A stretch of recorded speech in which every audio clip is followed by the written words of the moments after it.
Bien, pour moi, ça représente beaucoup de choses parce qu'à 20 ans, j'étais là. C'était mon alma mater. Alors, quand je suis arrivé là, c'était la beauté même, dans le sens qu'il y avait un laboratoire extraordinaire, un studio extraordinaire, un département de caméra extraordinaire, des salles de montage fantastiques, des grandes salles de mix. C'était le rêve d'aller travailler là. Bien, la génération a changé, hein?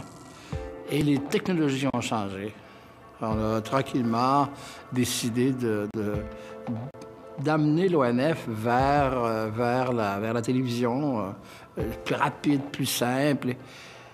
Et puis, en même temps, on avait à négocier un patrimoine extraordinaire qui était un fonds d'à peu près 12 000 films. Alors, on fait ça aujourd'hui. On travaille beaucoup sur ce patrimoine-là, qui est fantastique.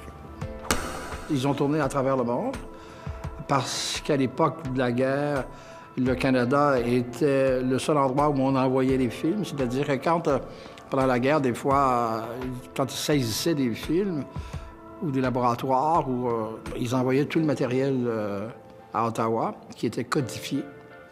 Alors donc, ils ont une sonothèque délirante. Ils ont des archives pas tous inventoriées, je suis sûr.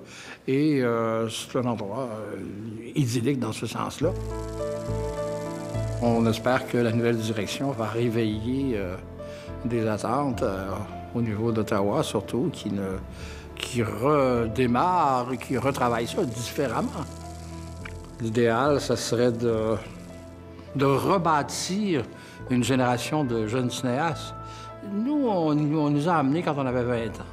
Alors, il faut prendre toute la nouvelle génération, qui est encore plus brillante, extraordinaire, plein d'inventions, et avec les nouvelles technologies, repartir un grand mouvement qui pourrait s'appeler un ONF+, pour les années 2000, bien sûr.